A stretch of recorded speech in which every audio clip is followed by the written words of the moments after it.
नमस्कार दोस्तों, आप सबको कोटि कोटि प्रणाम है। मैं आपको यह दर्शाना चाहता हूँ कि अंग्रेजी शासन काल में बने सामाजिक विधान सती प्रथा निषेध अधिनियम सन 1829 से पूर्व भारत में सती प्रथा का प्रचलन था। एक तरफ हिंदुओं में बाल विवाह का प्रचलन था और दूसरी तरफ विधवा हो जाने पर स्त्रियों को पति के समय चिता में जल जाने के लिए मजबूर किया जाता था। उन्हें यह प्रलोभन दिया जाता था कि सती होने पर स्वर्ग मिलेगा। कई बार तो विधवाओं को जबरन मृत पति के साथ सती होने के लिए मजबूर किया गया और चिता में ढकेल दिया जाता था। इस समय अमानुषिक प्रथा को समाप्त करने के लिए राजा राम मोहन राय जैसे समाज सुधारकों ने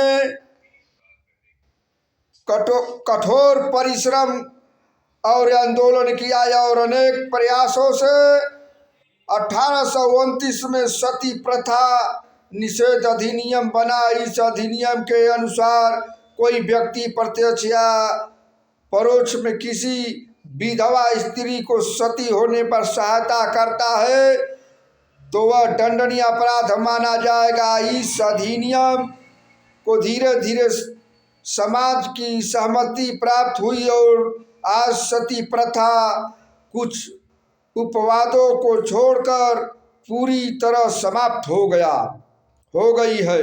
राजस्थान में सन 1987 में जयपुर के पास देवराला गांव में रूप कुंवर नामक स्त्री सती हुई। इस कांड की संपूर्ण भारत में आलोचना हुई। 16 दिसंबर 1987 को संसद द्वारा सती निवारण विधेयक पारित किया गया।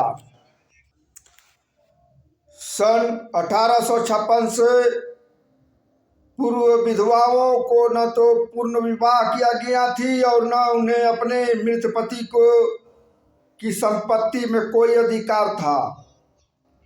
बाल विवाह एवं बेमेल विवाह के कारण समाज में विधवाओं की संख्या बढ़ गई थी तथा उनकी दशा बड़ी दयनीय थी। कई विचारधाराएं तो धर्म परिवर्तन कर मुसलमान या ईसाई बन गई थी। आर्य समाज के प्रवर्तक स्वामी दयानंद सरस्वती, ब्राह्मण समाज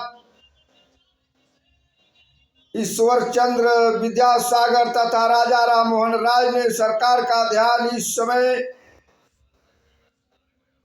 की और आकर्षित किया। उनके प्रयासों से 1856 में हिंदू विधवा पूर्ण विवाह अधिनियम बना। इस अधिनियम द्वारा हिंदू विधवाओं के पूर्ण विवाह की कानूनी विधवाओं को समाप्त कर दिया गया। इस अधिनियम की मुख्य बातें इस प्रकार हैं। यदि दूसरे विवाह के समय किसी स्त्री के पति की मृत्यु हो चुकी तो वह विवाह वैध माना जाएगा। दूसरा, इस प्रकार के विवाह से उत्पन्न संतानें भी वैध मानी जाएगी। तीसरा, यदि पूर्ण विवाह के समय विधवा नाबालिग है और पहले पति से उसका यौन संबंध नहीं हुआ तो पूर्ण विवाह के लिए माता, पिता, दादा, बड़े भाई या नजदीकी के किसी तरह रक्त संबंधी की स्वीकृति लेना आवश्यक है।